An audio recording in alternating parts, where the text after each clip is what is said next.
मेरे बच्चे, time speed and distance का एक बहुत ही शानदार प्रॉब्लम है जो सीजीएल में पूछा हुआ है। जरा ध्यान से सुनिएगा। कह रहा है अनिल और तीरथ दो बिंदु ए और बी जो एक दूसरे से 192 किलोमीटर की दूरी पर है।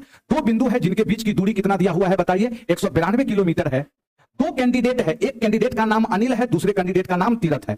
अनिल ने 8:20 AM पर बिंदु ए से यात्रा शुरू की और 64 की चाल से चला। अनिल नामक जो व्यक्ति है वह कितने बजे गाड़ी चला रहा है? 8:20 और किस चाल से चल रहा है? 64 के चाल से। वह बिंदु बी पर पहुंचता है और तुरंत उसी चाल से बिंदु ए पर क्या किया? वापस आया। मतलब अनिल यहां से यहां चला, बी पर पहुंचा और इधर क्या हुआ? वह रिटर्निंग आया। फिर अगला कह रहा है तीरथ ने 9:50 AM पर बिंदु ए से यात्रा की। तीरथ नामक व्यक्ति है जो 9:50 पर बिंदु ए से यात्रा किया और किस चाल से चला है? वह 96 के चाल से चला है। कह रहा है बिंदु बी पर पहुंचता है, तीरथ भी बिंदु बी पर पहुंचा और फिर वह रिटर्निंग हुआ। तो प्रॉब्लम में हमसे कह रहा है अनिल और तीरथ पहली बार एक दूसरे से कब मिले? तो बहुत अच्छा प्रॉब्लम, जरा ध्यान से सुनिएगा। सबसे पहले बताइए अनिल जब 8:20 पर चढ़ा तो बी पर कितना दूरी है? यहां 192 किलोमीटर। किस चाल से चला? 64 के चाल से। इसका मतलब कितना घंटा लिया होगा? यह 3 घंटा। मतलब अनिल 8:20 में चला, 3 घंटा बाद बी पर पहुंचा, मतलब 11:20 पर बी पर पहुंचा होगा और रिटर्निंग चला होगा।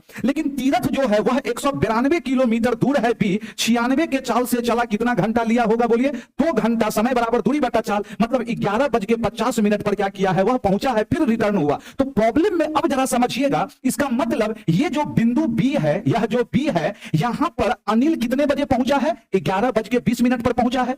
लेकिन जब अनिल बी पर पहुंचा होगा तो तीरथ जो है कहीं ना कहीं बी से इधर रहा होगा, क्योंकि तीरथ को बिंदु बी पर पहुंचने में 11 बज के कितना लग रहा है? 50 मिनट। इसका मतलब हम मान लिए तीरथ जो है 11:20 पर इधर कहीं रहा होगा और यह किस चाल से चल रहा है? 96 के चाल से। और अनिल रिटर्निंग होगा किस चाल से? 94 के चाल से। अब हम यह देखना चाहते हैं ये दूरी कितना है।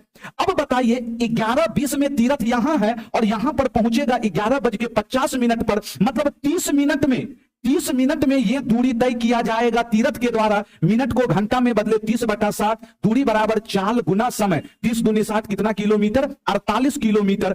अब यहां से जब भी वह मिलेगा इसी 48 किलोमीटर के फासला पे मिलेगा, 11:20 के बाद मिलेगा। तो समय बराबर दूरी बटा कितना? चाल। दोनों के बीच का फासला 48 और दोनों अपोजिट डायरेक्शन में है, तो अपोजिट डायरेक्शन में रिलेटिव स्पीड क्या होगा? जुट जाएगा। 96 प्लस 64 किए हम, 100 कितना आ गया? 60। इसका मतलब 3/10 घंटा का मतलब घंटा को मिनट में बदले 60 से गुना 6 किया 18 मिनट। कितने बजे के बाद? 11:20 के बाद 18 मिनट का मतलब 11:38